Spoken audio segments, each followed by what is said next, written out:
Hello, everybody. Yesterday, we ran a conversation I had with my old friend Julia Hobsbawm.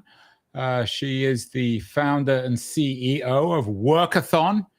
She's been spending the last few years thinking about the future of work, and we talked about everything about the future of the work and the office and innovation, and we didn't talk about AI and the impact of on the future of work. So I thought it would be a good way to continue that conversation with my guest, Dror Poleg. He's an economic historian. He's in the process of thinking about writing a book about economic innovation. He's an expert on AI and work. He had an interesting piece recently on his website, AI is Too Busy to Take Your Job.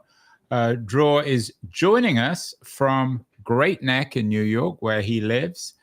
Dror, let's continue. Julia introduced us, so you're as familiar with her as I am and her work. We got up to the impact on work of everything except AI. You've given it a great deal of thought. As I said, you wrote one interesting piece, AI is too busy to take your job. Do you think we're being a little hysterical on the impact of AI, not just on jobs, but on labor? I don't think we're being hysterical, actually. I do think that most of us will remain busy because humans are very good at coming up with new things to do, as we've seen historically. But it doesn't mean that the process of transition will be smooth or pleasant. You know, economists always like to point out that since the Industrial Revolution, technology always created more jobs than it destroyed.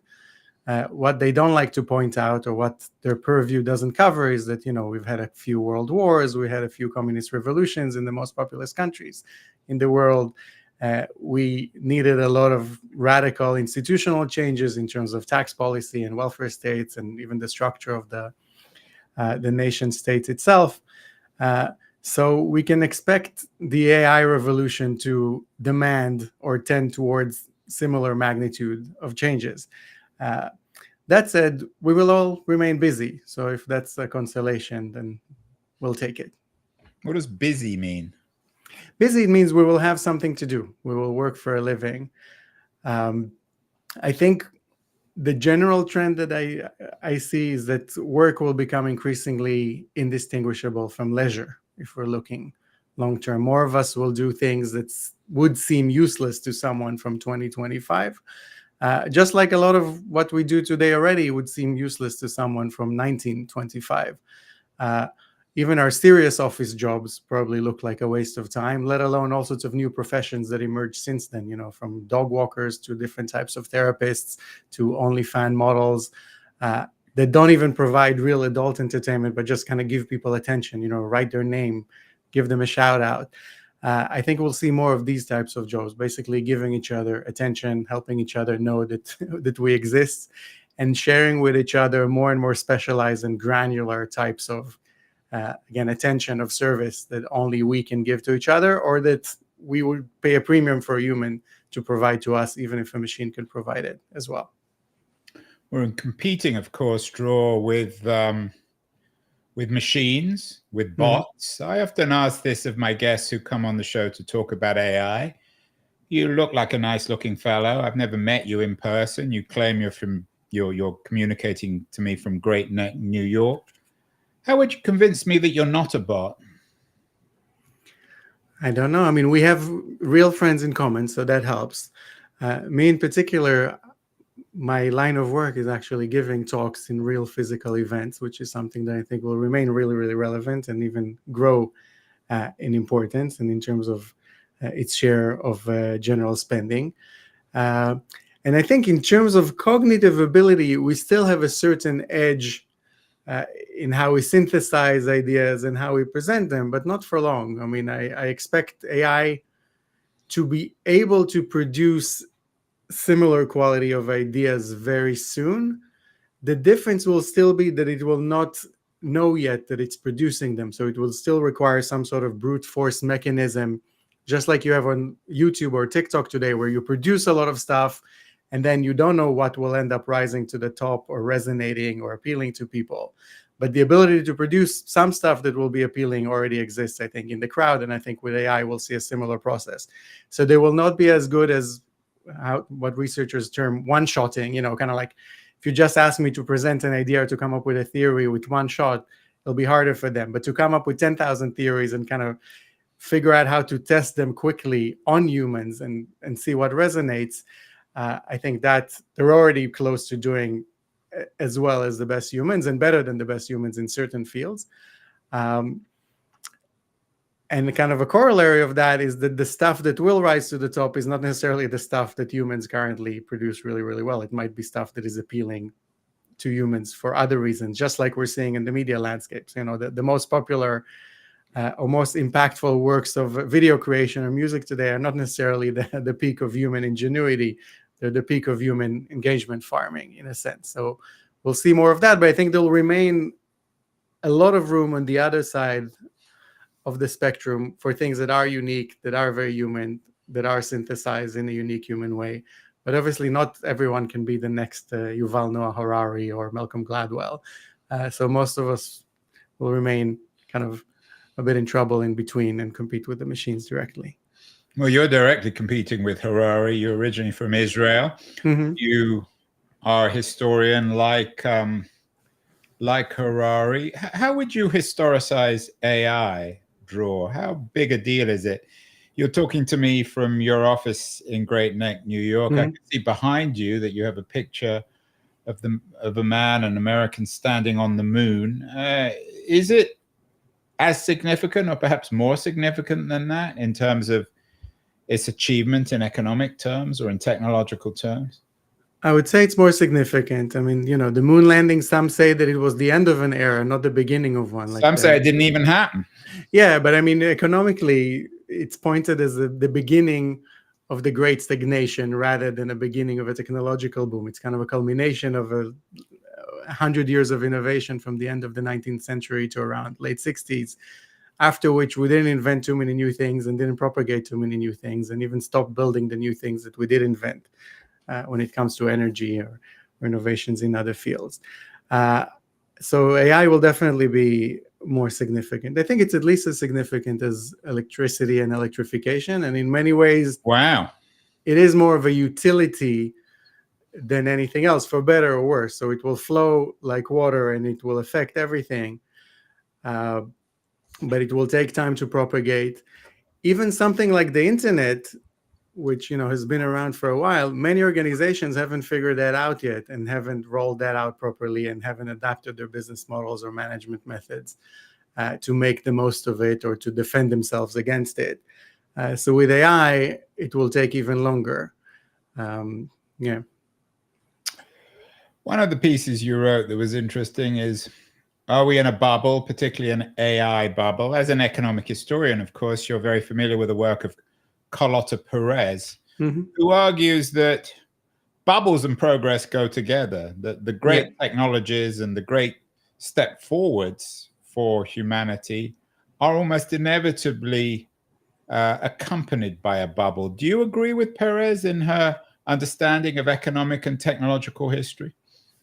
In broad strokes, yes. I mean, you can see, again, the internet, a lot of the infrastructure that we've enjoyed for the past 15 years, a lot of it was built by overcapacity in the late 90s by people that invested a lot of money and didn't get a return on their investment.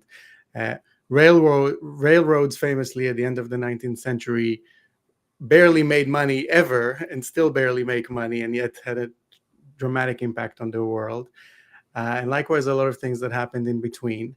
I think what's unique in our era, and that's what I wrote about in that piece that you referenced, is that it's back then, there were bubbles, but we kind of knew that we're in a bubble. It was possible to see when the book value, the value of the actual stuff within the companies that we invested in, diverged widely or wildly from the financial value that the market ascribes to it.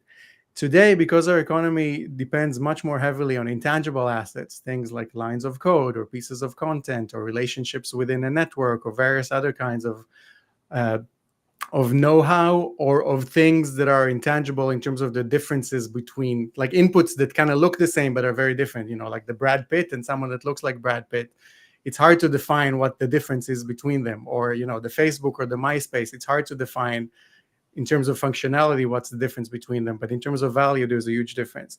And because our economy depends so heavily on intangible assets, it's very hard, or actually impossible, to see when the value diverges. So, when I look at the source code of iOS or the design for NVIDIA's current chip, I don't know if it's worth $500 million or $500 billion or $2 trillion, because it doesn't have a clear book value. Unlike, a piece of railroad or the inventory of Ford Motors in 1950, where, it had 200 billion worth of cars. So I knew that these cars will either be sold, or they'll be discounted, or they'll be scrapped.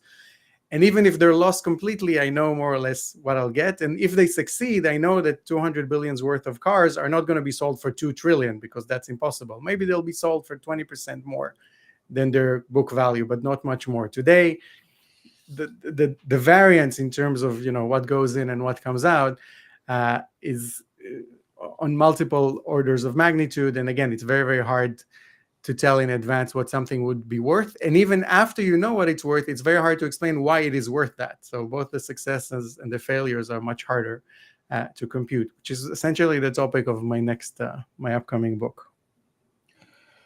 We've had many skeptics of AI on the show, people like Gary Marcus, others who even argue that we're about to experience what they call an AI winter.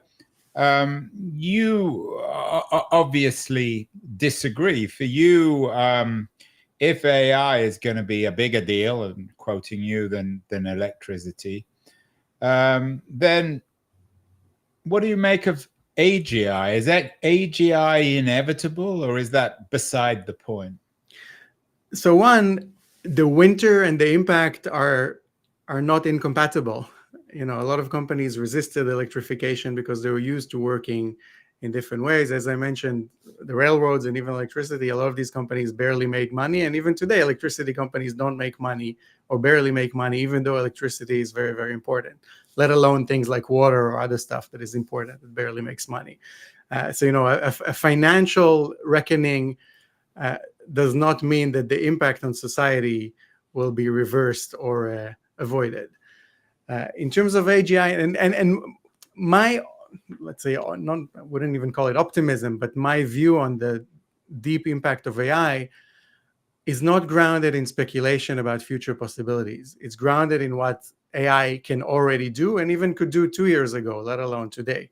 Just propagating those capabilities into a lot of tasks that we do today can have dramatic impact over the next 20 years. Even if we invent nothing new, just, customer service, filing, injecting a little intelligence into all sorts of little automated processes can make a dramatic impact on the world already, even if we invent nothing else.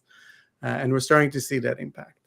In terms of AGI, so artificial general intelligence, or ASI, which now they're, artificial super intelligence, I do not have the technical chops to speculate on that. And even those that speculate don't always know much more than I do. And even those that developed ChatGPT and some of the most popular tools today did not predict those capabilities that these tools have in advance, and cannot explain some of them even in retrospect.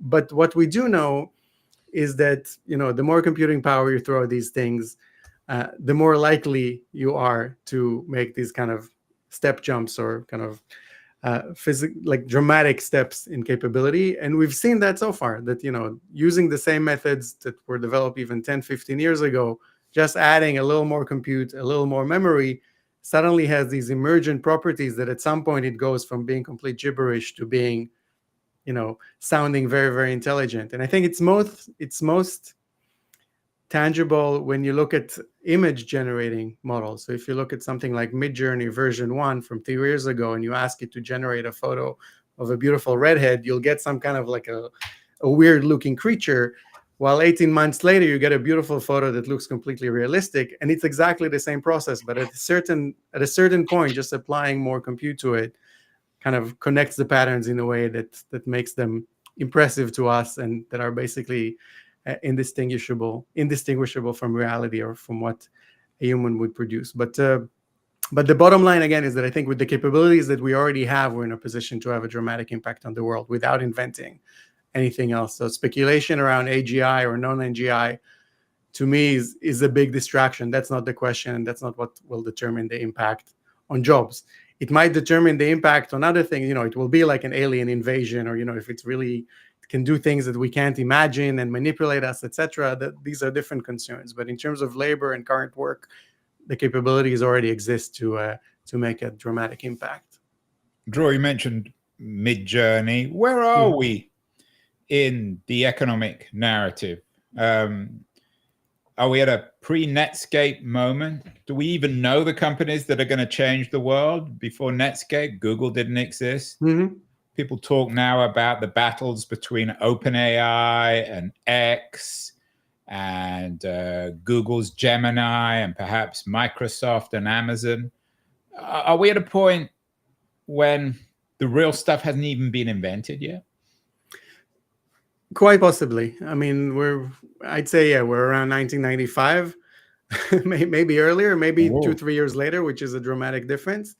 But we're definitely, even if those companies that will be dominant are already here, and some of them are definitely, Meta and Google, etc., have an important role to play in the future and will still be big and even much bigger in 15 years, probably.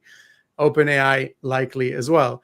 But I think, again, that AI itself and the products that will come out of it and how people will use it is definitely extremely early, at least 1995. And again, I think that the comparison to electricity is even more relevant than to the internet. So stuff will be built on top of it that we cannot imagine at all. While with the internet, we kind of had an idea of where it would go, whether it happens in 5 years or in 20 years.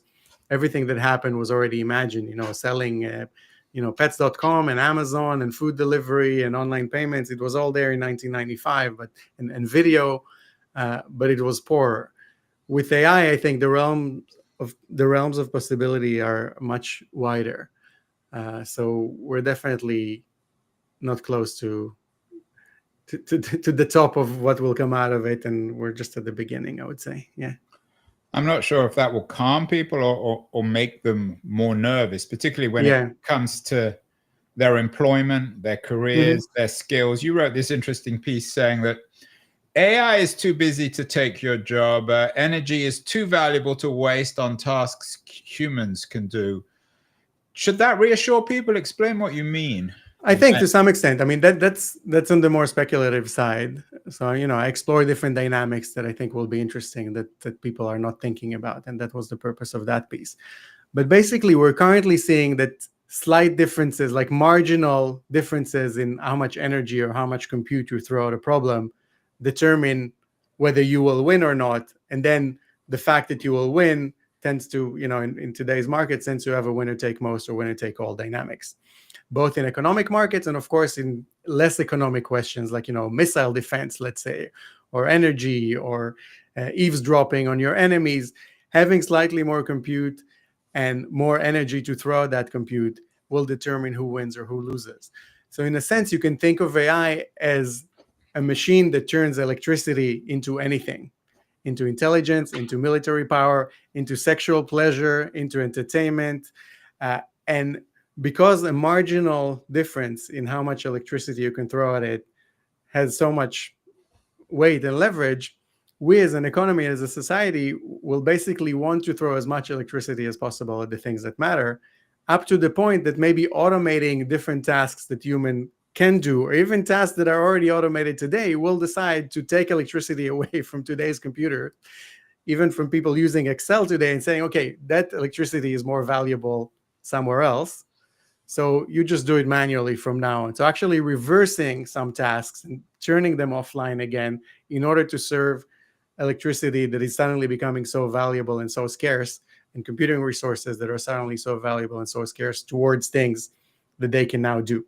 So essentially, if 20 years ago, the best thing you can do with electricity was, again, let office workers use it, partly because software didn't use that much electricity, and that wasn't the marginal constraint. Today, if it becomes a marginal constraint, suddenly you'll have to move electricity and compute resources away from a lot of tasks that humans perform, which is counterintuitive. It's a possibility. I'm not saying this is what will happen, but it's something that if you look at current dynamics, you might get there very quickly. We will have energy shortages very likely over the next 5 years because of how much resources AI consumes. And again, when we have shortages, we'll have to decide what's more important to us, and we'll see what we decide. Yeah, your narrative, you've used this term having more compute several times. Does that suggest, Dror, that companies, I know you've written extensively also on NVIDIA, that a company like NVIDIA in a way might be a better bet than an OpenAI or So far, it definitely or a has Facebook? been. NVIDIA is already the most valuable company in the world. Yeah, they just hit OpenAI what, 4 trillion? isn't. Yeah. And I don't like to give investment advice, and I generally don't. And this is not Well, investment I'm not advice. saying necessarily investment, but just But with speculation NVIDIA in on players in particular, this new economy. yeah. So with NVIDIA, the first thing I did when I saw ChatGPT was buy NVIDIA, and I wrote about it at the time, because those are the shovels of the gold rush. Yeah. And indeed, demand exploded incredibly. They also know how to actually make money, unlike OpenAI, because OpenAI, again, they invest a lot of money, they build these new models. Just like the railroads, it's not even clear that the unit economics will ever work in developing foundational models. They're more similar to producing a Hollywood film. You spend tons of money on something that then either flops or succeeds, and even if it succeeds, it diminishes in value very, very quickly, and kind of, within a few months, it's either open source or something else comes out that is slightly better than it and kind of makes it redundant. While with NVIDIA, they have a real business. They make money. They design chips. Other people make those chips, and there's incredible, insatiable demands for those chips. Whether this demand will continue, not a sure bet at all, I would say. Not because I don't think demand for AI will continue, but I think we'll find all sorts of new ways to optimize and to use different chips. Even OpenAI itself is already starting to rely on TPU chips, which are developed by Google for their own internal use. Generally, I think because the demand for intelligence, I think, will be insatiable, because you can turn it into almost anything that humans value. I think we'll have a Jevons paradox type of dynamic, where the more supply you have, the more demand we will find for it as humans, at least as far as the eye can see. But that doesn't mean that NVIDIA can just keep growing and growing. I mean, especially at the prices that it is at now. I mean, I'm happy I invested in it, but I wouldn't say, that's the first thing you should buy today, because it's already... Well, you made your investment. You're the smart man. You're never going to tell anyone until you've won, Dror. No, not at all. That's the thing. I don't normally talk about individual stocks, but when this one I spoke about publicly, and I have the receipts. Yeah, right. Good. Well, but you'll have to pay me when we go out for dinner. You can pay. Exactly. I'm pleased that you include. You're slightly bullish on Google, because my wife works for Google. Yeah. The politics of all this are complicated. The implications are enormous on all sorts of fronts: monopolies, regulation. But in terms of your narrative of having more compute and treating AI like electricity, in your view, is the most immediate political ramifications environmental? I don't know if the most immediate, because there's so many ramifications, right? Geopolitical, military, economic, social. Obviously, in terms of the discourse and disinformation, and then and even kind of existential and psychological, in terms of who we are, what is our purpose, what is real and what is not. But I think the main environmental impact so far is actually really bringing back nuclear energy towards the mainstream. Google announced an investment in that. Yeah, Google and Microsoft and Meta and governments themselves, both in the US and even in Europe, are kind of coming back to the idea that we have this source of clean energy. It has its trade-offs and risks, but we basically can't afford. It's either that or go back to coal, and even going back to coal won't be enough. We kind of need everything, solar and wind, and maybe some fossil fuels, and as much nuclear as we can build. And I think ultimately the main driver will be, and already is behind the scenes, geopolitics. I think the wars of the future will be won by who can produce more electricity. Energy always played a big role, but now it's electricity specifically.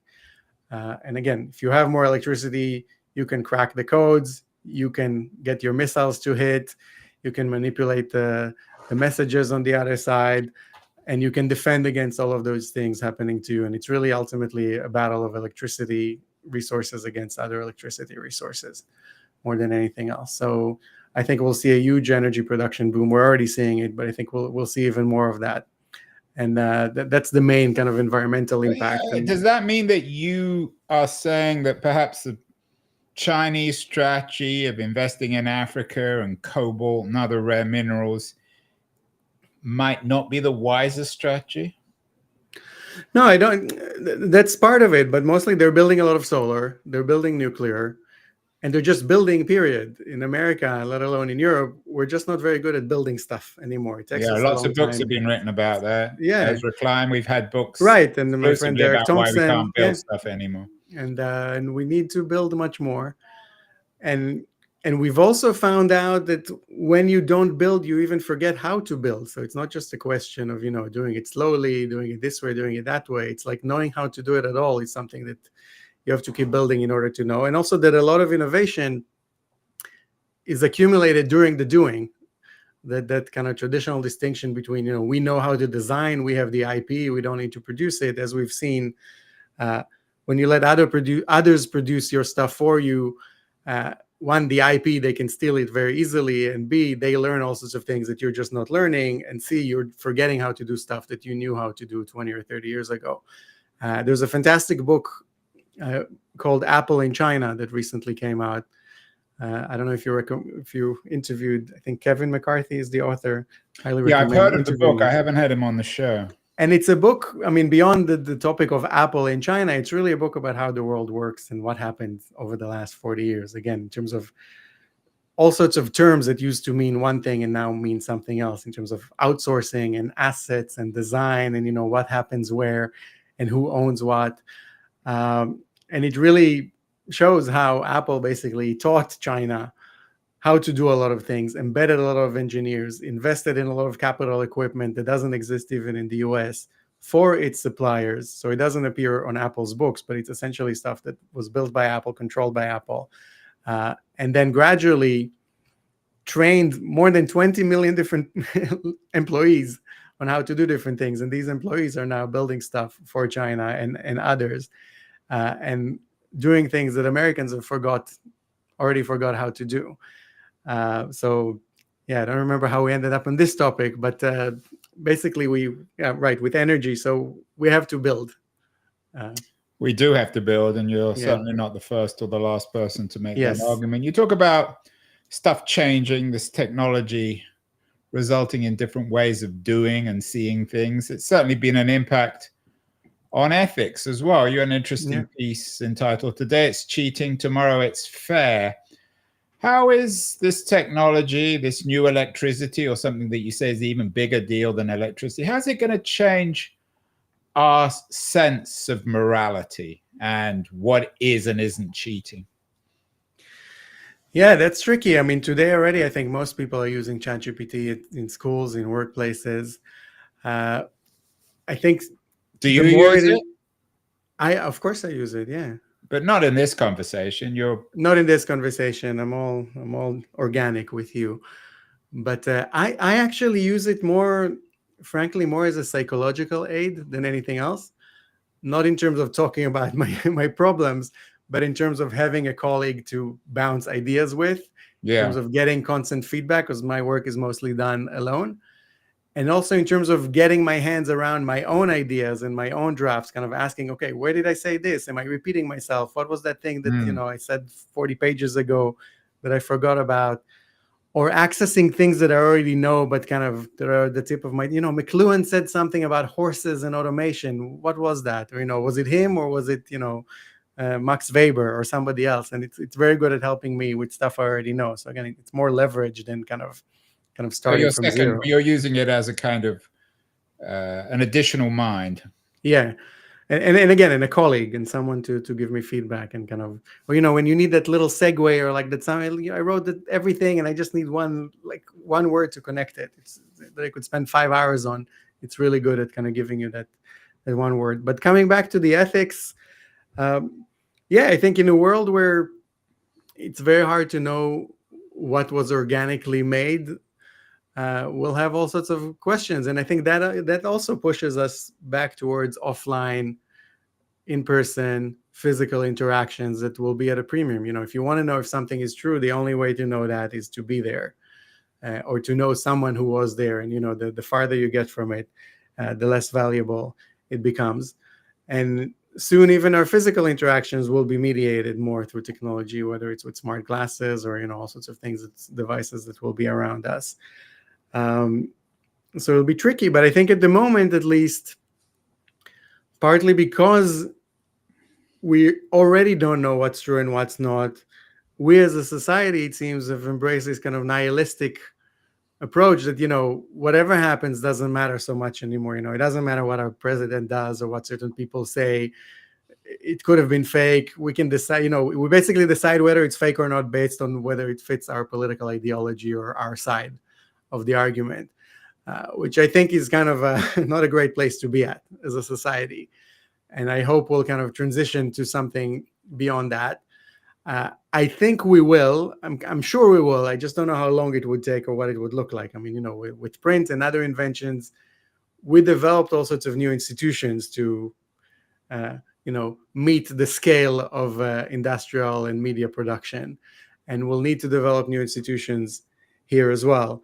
I'm not sure where they are. I'm going to throw another strange curveball at it and say that I think in the world of crypto, actually, there are all sorts of experiments with these type of institutions that basically try to fight fire with fire in terms of verifying the authenticity of certain things by making that authenticity dependent on expending a lot of energy, for example, and computing power in order to fake that authenticity, which makes it kind of non-economic to fake something, which is kind of the basic rationale behind Bitcoin and Ethereum and other blockchains. So I think there's a lot of conceptual ideas there that are probably very important for the future, which doesn't necessarily mean that what has been built so far is going to win or become important. But I think that's one of the places where I like to look at potential solutions. Kind of how do we leverage the same scale of power to meet those new problems? Yeah.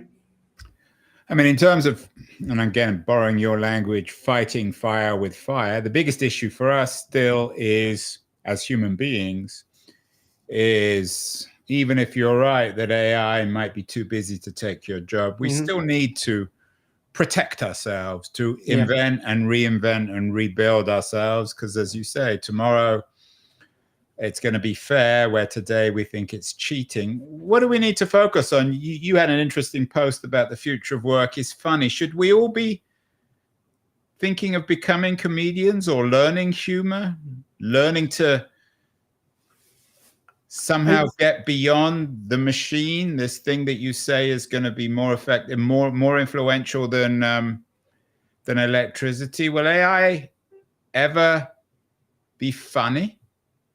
I think it's already funny. And again, both in terms of one-shotting jokes and definitely in terms of producing 100 things, throwing them at the wall, and then figuring out how to determine what is actually funny and what resonates. I think what we should do as humans, one, be curious and keep learning, as corny as it sounds. Second, definitely developing interpersonal skills will be at a premium in you mean in learn the world. how to talk to one another and look each other How to in talk the to one eye. another, how to strike a conversation, how to start talking to a stranger, how to be funny and charming, but again, not like in terms of how to win friends and influence people in like a fake way, but really how to just connect with other people and kind of how to be human and understand them, exactly, to kind of reacquire. And that's sort of the problem and the solution at the same time. The only way we can survive here is by being human, and the only way to be human is be human. Yeah, and it's, although and most maybe, of us are still a bit lost with that, it seems. Yeah, I don't think we should all become comedians or we should all become influencers, but I think we should all definitely strive to become much more matchable, meaning make it easier. The internet is a matching machine.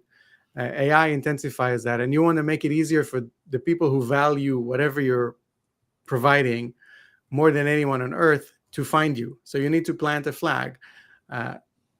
Posting content is an easy way to do that, which again doesn't mean you need to have a huge newsletter. It doesn't even mean you have to have a newsletter at all. It could be your GitHub profile, it could be academic publications, it could be all sorts of things that you do in order to make it easy for people who might be interested in you to find you. And it could also be a physical thing. Going to the place where people like you might hang out is a great way to do that. And it's still a great heuristic and kind of like an old algorithm that I think will become more valuable with time. Just the notion of I'm just going to walk to the place where I'm most likely to meet people who are interested in what I'm interested in.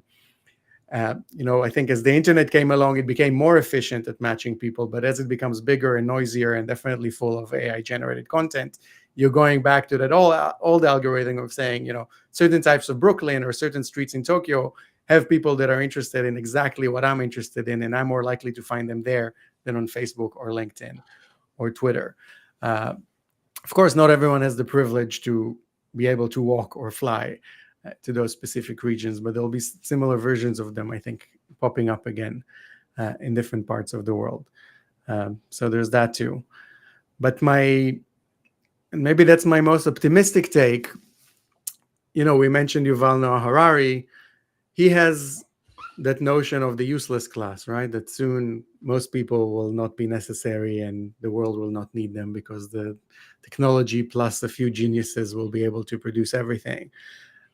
My view of the future is actually exactly the opposite.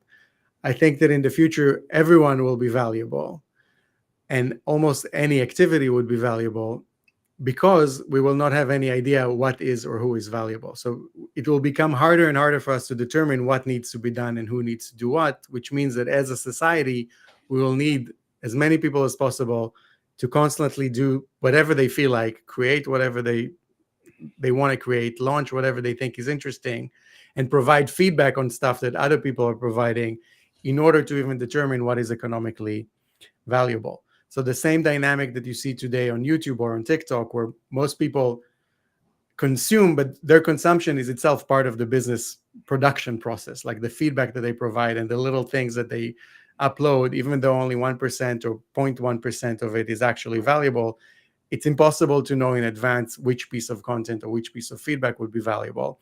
And this same dynamic is now coming to other fields. We're already seeing that with software, because with AI, people develop many more apps and launch them more quickly. And it's impossible to know in advance which ones will be valuable and successful. So the same kind of YouTube, TikTok algorithmic dynamic is coming to software and soon will start affecting hardware as well, which means that as a society, we now have a new rationale to ensure that everyone is healthy, that everyone has basic educational skills, that everyone can keep kind of throwing the dice and launching things and trying new things. Because as a system overall, this is beneficial to all of us. And in a way, our economy depends on their ability to do that. So if in the industrial era, you had that social contract of the industrial machines and industrial factories need a mass of people that are educated and healthy that are going to do exactly the same thing in the same place every day, I think we're going to go towards a world where there's a new social contract where society needs as many people to be healthy and with at least some basic skills in order to constantly experiment and try to launch new businesses and serve each other in different ways. And we'll kind of build institutions that enable that and facilitate that. So both very different from what we have today, but also I think kind of a possible optimistic vision that I try to convince myself is realistic. It is. It's certainly very optimistic compared to Harari's. You talk about becoming more matchable. I remember in the beginnings of the internet, there was a website called Mashable. Maybe you should develop an app called Matchable, Dror. That might be excusing the pun. There's Match.com, the owners of Tinder. Matchable, right? We've heard of that one. That may be more of a good draw. Speaking of institutions, how does history work? You claim you're an economic historian. You talk about the need for these institutions that will somehow come out of our behavior or lack of behavior. Mm-hmm. You talk about people wanting to go and meet people. There's an epidemic of loneliness, so they're all now going to meetups in Brooklyn or Washington, D.C. or San Francisco. Do institutions come out of those human needs, or do those institutions create the human needs? How does history work in that sense? I'm not a technological determinist, but I definitely think technology plays a big role, and kind of the basic production function of the economy plays a big role.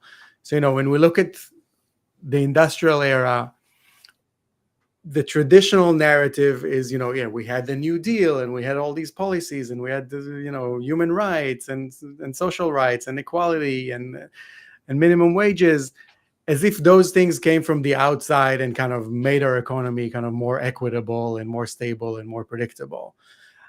I tend to think that in reality, the basic production function of the industrial era, based on existing technology back then, demanded these types of institutions. So again, the industrial world needed a mass of people. It needed women to work. It needed minorities to work. It needed most people to be healthy. It needed most people to learn exactly the same thing. And of course, it needed most people to buy cars and washing machines and refrigerators, because mass productions dictated those types of needs. Today's dominant technologies dictate they have different inherent tendencies. What I'm saying is that the industrial economy produced a middle class almost by default. Our tax policies and things kind of shaped it at the margins, but it produced a world of normal distributions by default. It produced a world that is predictable by default, where 1 + 1 = 2, where you put raw materials and labor and you kind of know more or less what will come out. A world of intangibles today with software and stories has completely different inherent tendencies. It produces inequality, extreme inequality by default. It doesn't require anyone to do the same thing as anyone else by default. So it has different inherent tendencies, but it doesn't mean that we should just accept these tendencies and say, okay, we'll just live in a society where, the income distribution is power law. We need to build institutions that embrace that.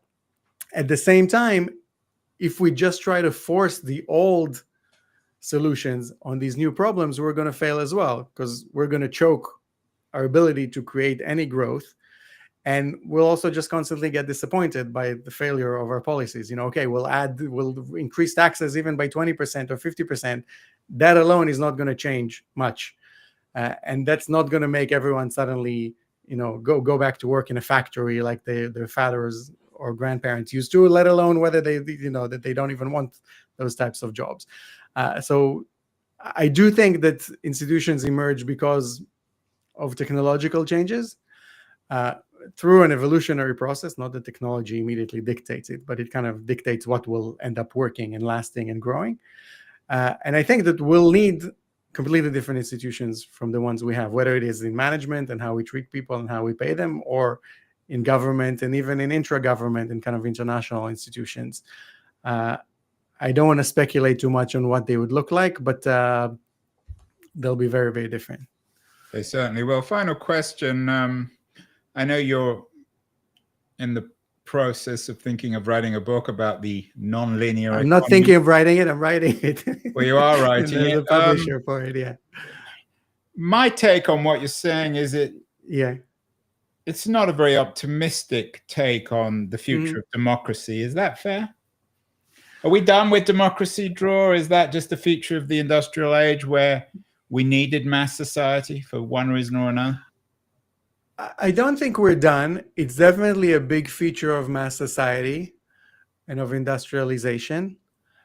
I think, and that's part of the effort that I'm trying to do in my book, is to find this new synthesis, this new rationale for it, not just in order to convince myself, but in order to really understand where we're going. So I'm not sure I would give up on it so quickly or kind of discount it so quickly, because ultimately, in a way, particularly when you look at America, let's say, the first mass and still the greatest democracy, I would say, warts and all, in a way, America's founding ideals and even federal structure are more suitable to the future than they are to the present and to the world of the 1950s.